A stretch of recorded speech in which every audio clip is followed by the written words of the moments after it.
Assalamualaikum Bapak-bapak, ibu-ibu. Habib Lutfi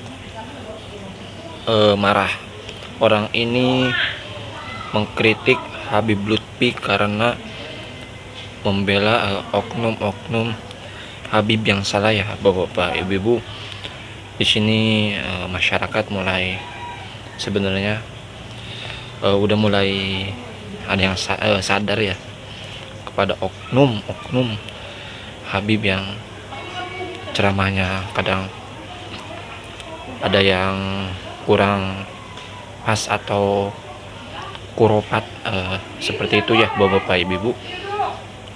Oke, coba kita nanti lihat videonya ya. Coba kita lihat ke videonya. Kita lihat komentarnya dulu ya. Nah, ini komentarnya. Saya dari Indramayu mendukung Kiai Imad Surya, Wali 9 dan seluruh Kiai NU, Ahlus Sunnah wal Jamaah seluruh Indonesia, semoga selalu dalam lindungan Allah Subhanahu wa taala. Amin. Di sini juga ada komentar. Lutfi mungkin menutup kesalahannya, jadi pura-pura marah demi menutupi mulutnya. Astagfirullah. Jadi di sini komentarnya pro kepada Kiai Imad dan yang sedang memperjuangkan kesucian nasab ya, sepertinya. Oke, kita lanjut ke videonya. Supaya Habib Ba'alawi itu kalau ceramah yang bener, jangan dawir, jangan jualan nasab. Kebanyakan kan jualan nasab demi nasib, iya kan?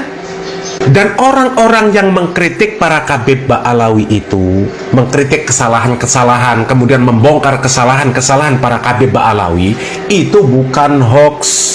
Semuanya ada sumbernya, dan sumbernya adalah video-video dari para Habib Ba'alawi sendiri. Bukan menyebar hoax. Hoax dari mana? Semuanya fakta. Para Habib mengajarkan kesyirikan, mengajarkan kebid'ahan, menyebarkan cerita-cerita tahayul, keyakinan-keyakinan khurafat. Itu semuanya fakta. Videonya ada semua, Pak Lutfi. Ya, bukan hoax, bukan fitnah. Dan itu namanya bukan membongkar aib. Karena apa? Ya karena itu bukan aib. Kalau aib itu para Habib Ba'alawi seharusnya menyembunyikan, jangan sampai ada orang yang tahu. Kemudian ternyata ada yang membongkar-bongkar kesalahan tersebut. Nah, baru itu namanya membongkar aib. Lah ini para Habib Ba'alawi jelas-jelas menyebarkan keyakinan-keyakinan tahayul, cerita-cerita khurafat, ajaran-ajaran bid'ah, ajaran-ajaran kesyirikan. Dan itu disebarkan di panggung-panggung. Ya, di mimbar-mimbar mereka disebarkan. Jadi mereka itu bukan membongkar aib, bukan menyebar fitnah, tapi mereka ini berusaha untuk meluruskan ceramah-ceramah para Habib Ba'alawi.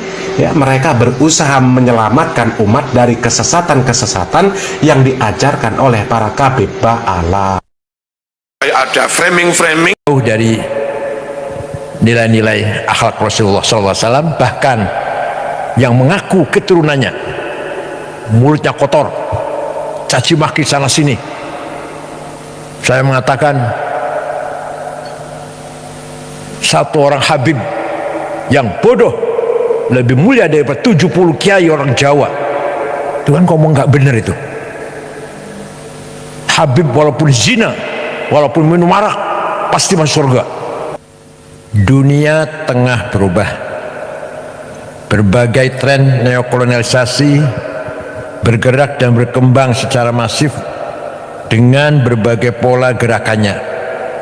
Virus ideologi radikal, intoleransi, ekstremisme dan terorisme telah berkembang menjadi senjata efektif untuk menghancurkan kedaulatan sebuah negara. Kalau di dunia Islam dimulai dari Arab Spring, Ar-Rabi' al-Arabi, dimulai dari Tunis, kemudian Mesir, Libya, sekarang masih Suriah, dan seterusnya. Insya Allah kalau kita selama kita masih perkuat ukhuwah di antara kita, insya Allah Arab Spring gak akan berpengaruh untuk kita semuanya. Kalau toh ada pengaruhnya sedikit. Dengan cara membelokkan narasi sejarah dan kebudayaan serta melakukan berbagai adu domba, kelompok intoleran dan radikal terorisme terus berusaha merebut masa depan suatu bangsa dengan menggunakan diksi-diksi agama yang terdistorsi dan dipolitisasi, serta dengan mengorbankan sentimen atas nama agama. Ideologi radikal, intoleransi, ekstremisme dan terorisme bergerak merekrut dan menghegemoni para pengikutnya baik secara terbuka maupun secara tertutup. Sejak dulu ada, zaman Nabi pun ada, maka turunlah Al-Quran, ayat Al-Quran, wal murjifuna fil madinati la lughriyannaka bihim thumma la yujawirunaka fiha illa qalila. Muhammad, wal murjifuna fil madinah, orang-orang atau kelompok yang bikin gaduh di Madinah, usir Muhammad, jangan berkesempatan hidup bersamamu di Madinah. Sekarang kita sedang menyaksikan radikal yang berada terjadi di Bangladesh, sampai jelas di mata dunia, di depan mata dunia, konflik antara Islam dan Hindu di sana. Presidennya Nyai Hasinah lari terbirit-birit ke India. Sudah terlalu lama juga sih jadi presiden, bosan sudah. Juga kekerasan di Inggris yang selama ini harmonis, beberapa umat Islam menduduki jabatan penting, pernah menjadi wali kota di London, pernah ada dubes Inggris di Indonesia Muslim, namanya siapa? Abdul Azim namanya, dah periode 5 tahun yang lalu ya. Sekarang sedang bergejolak, kekerasan terjadi di Inggris, terutama di London, antara umat Islam dan Muslim. Jelas pasti ada yang mengadu domba. Fenomena pembubaran Jamaah Islamiyah dan keberadaan teroris attack merupakan pertanda lahirnya babak baru penyebar luasan ideologi radikal, intoleransi, ekstremisme dan terorisme yang bergerak masif secara terselubung dan undercover. Menurunnya indeks potensi radikalisme bukan pertanda perang terhadap gerakan dan paham radikal terorisme berakhir. Kelompok intoleran dan radikal terorisme kini tengah menyusup, bergerak senyap dan mengkonsolidasikan kekuatannya dengan strategi infiltrasi dan akuisisi di semua sektor kehidupan sosial, ekonomi, politik, kebudayaan, kesehatan, pendidikan, pertahanan dan keamanan. Mereka tengah berusaha merebut dan mengambil alih kepemimpinan di semua sektor dan menguasai seluruh sumber daya yang ada di negeri kita ini. Kebanyakan mereka menyusup di perguruan tinggi umum, bukan agama, bukan ITB, IPB, ITS, Undip, yang nanti alumninya akan menduduki kedudukan penting di Telkom, PLN, Pertamina. Mereka mengkaji buku namanya Ma'alim fit Thoriq yang ditulis oleh Said Qutb, yang isinya semua yang datang dari luar Islam masuk golongan atau kategori jahiliyah. Kalau jahiliyah harus kita perangi, termasuk nasionalisme ada jahiliyah, Pancasila jahiliyah, Undang-Undang Dasar 45 jahiliyah, DPR tauhid, pemerintah ini kafir, harus kita perangi. Itu doktrin kelompok tarbiyah yang ada di mana-mana. Bahkan di pengajian-pengajian keluarga, ibu-ibu, istri-istri, polisi, tentara, di perumahan-perumahan. Bahkan mereka khutbah di kantor-kantor pemerintah malah isinya mengkafir-kafirkan pemerintah, padahal khutbahnya di BUMN. Padahal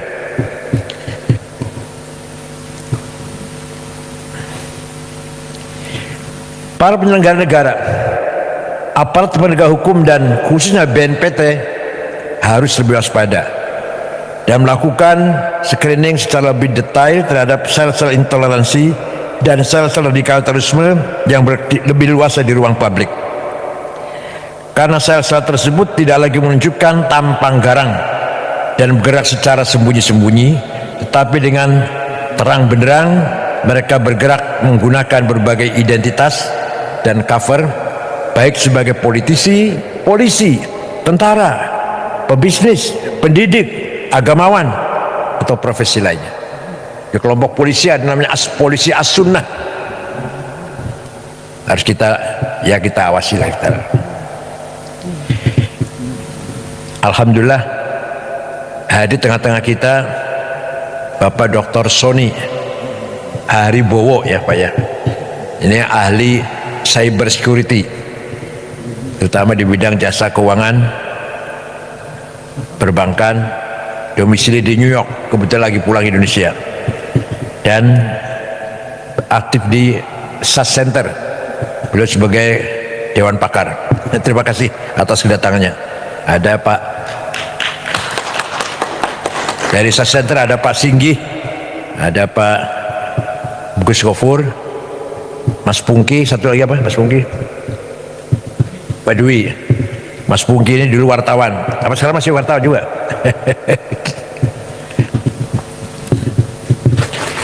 Tsunami digital dan lompatan teknologi yang masif menjadikan dunia semakin tanpa batas.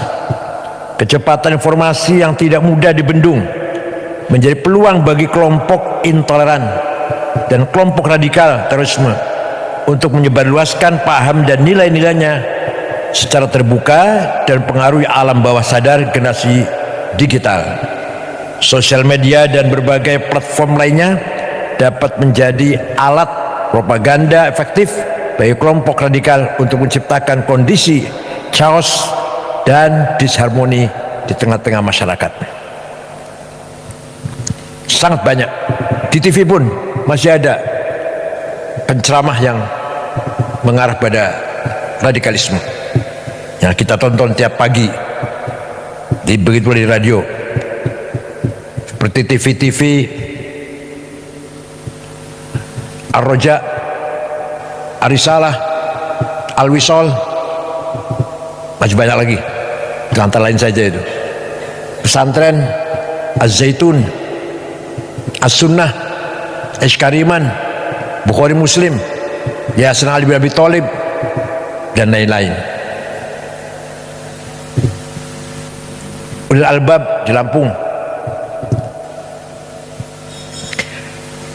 Maraknya siber attack, serangan siber dan digital terorisme yang dibarengi dengan pressure terhadap imunitas ideologi warga bangsa Indonesia di tengah serbuan ideologi transnasional, bila dibiarkan dan tidak diantisipasi, berpotensi mampu meretakkan kedaulatan nasional bangsa Indonesia dan mengacaukan kesatuan dan persatuan Indonesia. Kedaulatan digital harus diprioritaskan selain keberadaan kedaulatan teritorial yang juga harus dijaga. Penguasaan terhadap teknologi dan infrastruktur digital secara mandiri, keberadaan regulasi yang tepat, dan pengembangan talenta digital memadai, serta upaya literasi digital harus terus didorong dan difasilitasi agar seluruh stakeholder bangsa dapat menjadi ujung tombak penjaga kedaulatan digital Indonesia. Di DPR ini pernah dibahas nggak Pak Anwar Sanusi? Pak Anwar Sanusi, di DPR dibahas nggak? Nggak, pengamanan digital, keamanan cyber, dibahas nggak di DPR? Komisi berapa itu? Komisi berapa? 3. Dampak krisis global dan residu politik Pilpres 2024 harus segera dimitigasi dan disolusikan bersama, sehingga persatuan kesatuan nasional. Alhamdulillahirrahmanirrahim. Allahumma sholli ala sayyidina Muhammad wa ala ali sayyidina Muhammad. Oke, Bapak Ibu, tadi dia tanggapan seorang warga di media sosial yang mana tentang katanya Habib Lutfi kurang setuju ya tentang oknum